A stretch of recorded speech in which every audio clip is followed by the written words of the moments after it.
exquisite cooking, and harmonizing yoga. Join us as we take the next 30 days to discover a whole new way of living.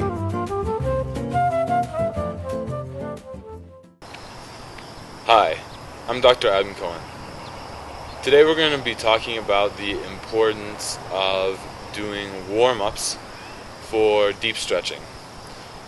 Now, I see quite often in yoga classes the neglect of warming up the joints in the body before going into very intense stretches. Now, it's possible that you won't injure yourself, especially if you're in good health, by immediately going into a deep stretch, but you're at much higher risk of injury if you don't do warm-ups. So we're going to take a look at some example warm-ups that we would do for each of the joints before going into deep stretches, and then we'll give an example of a few different deep stretches that would then follow the warm-ups that we're doing. The first we'll start out with is just the wrists. So to warm up the wrists, we're going to hold the hands out in front at shoulder height, keep the hands separated at shoulder distance. Then we're going to lift, keeping the palms flat, make a stop sign, face forward, and then turn the palms in towards the body. So alternating, turning the palms out, and then turning the palms in. Now as you do this, concentrate on keeping the fingers separated, and also on keeping the palms as flat as you can, without bending the fingers. This will engage the flexor and extensor muscles in the forearms. Now wrist rotation, so just gently rotate the hands from the wrists. Let them move in opposite directions so that they rotate in towards one another on the inner rotation and out and away on the outer. Then go the opposite direction. And then release. Now elbow warm-ups, we can do rotation with extension and flexion. So then you get both rotation of the forearms, so you're getting the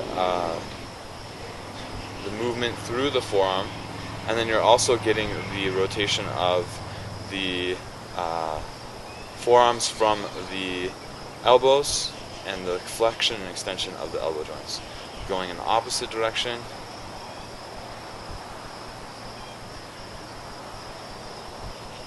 Then relax. So then from here, we could go into more intense stretches. One example would be to grab the outer edge of the hand.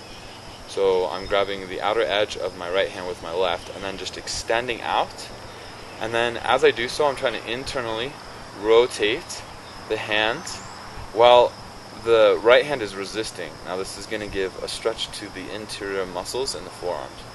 And we go the opposite side, so grasp the outside of the hand, working towards the palm, and then pull the hand down with the right, and then the left hand is going to try to resist. And then another example is we could come onto our hands and knees, bring the forearms to the earth, or the hands to the earth, turn the fingers in towards the body, have the wrists facing out, or the inside of the wrists facing out, and then keeping the palms flat on the earth, begin to shift the body weight backwards towards the heels, which is going to stretch the insides of the forearms. That's a really intense stretch. Then you can do the opposite side, back of the hands on the earth this time, again flat on the ground, and then begin to pull the body inwards. So that's an example of a deep stretch for the forearms and the wrists. We have other examples, for instance the shoulders. So to prep for the shoulders, we'd want to do a neck stretch in addition to a warm-up of the shoulder joints. So for the neck, we would just do alternating between bending the head from right to left, or you could also do a full head rotation. And then once we feel like the neck muscles are active, I would have done that probably about 5 or 10 times in each direction. That way my neck muscles are getting good circulation of blood. Then I can move into a shoulder action. You could go from the rotation of the shoulder joint itself, so the socket of the humerus inside of the shoulder joint, and just swinging the arm around, do the same with the opposite arm. Now you again would want to go in both directions. You can warm up the pectoralis muscles and the trapezius and latissimus muscles and the ones surrounding the shoulder blades by doing a gentle shoulder rotation. So this is not the actual shoulder joint itself, it's the shoulder in movement from the shoulder blades, that large bony structure across the back. So you can do shoulder rotation, and then from here we'd move into more intense stretches like Dvikonasana, with the feet separated at about 2 to 2.5 feet, leaning forward into a forward bend, raising the arms up and away from the spine. Or we could go into the downward dog. So hands on the mat. This is also a good stretch for the muscles within the shoulder blades, surrounding the shoulder blades. Then you have other examples. Drawing the heart towards the earth.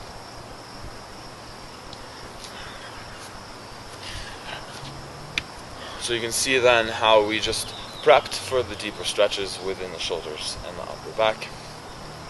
Now for the legs, one thing that I haven't seen much of used in classes, which I think is really useful for warming up the hips, is just a gentle pelvic tilt guided by the hands. So you're just going to move the pelvis from the hip joints.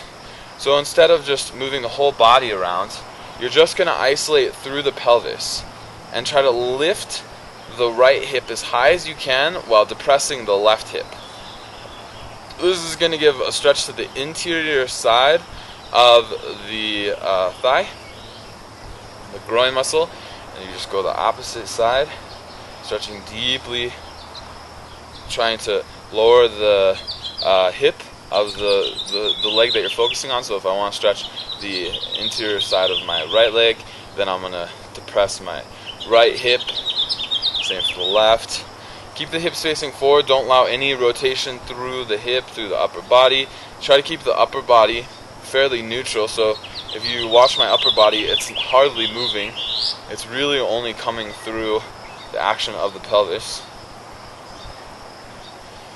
And then from this, I can move into deeper stretches for the hips. That was a good preparation for postures like Trikonasana, also Virabhadrasana, warrior pose, and then we can move into something like pigeon pose. But before we did pigeon pose, we'd want to have a warm-up for the ankles and the knees.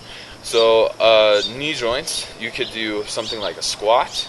So you could do a gentle squat, doing about 10 to 20 repetitions of just a standing squat, activating the knees. You could also do a knee rotation, doing both sides, before moving into the half pigeon pose.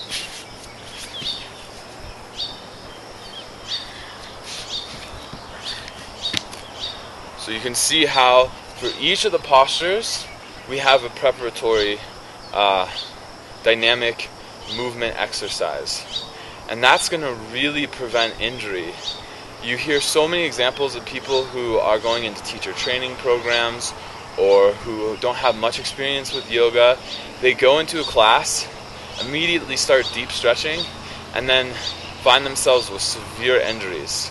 I personally, when I first started, I had a dislocated knee because of improper preparation for deep stretching. So just be conscious of these things. Think about what you can do to prep the different parts of the body, the muscles and the joints, so that when you go into deep stretches, you're going into them with conscious awareness and also healthy support. Thank you for watching, and look forward to having you in future classes. Namaste.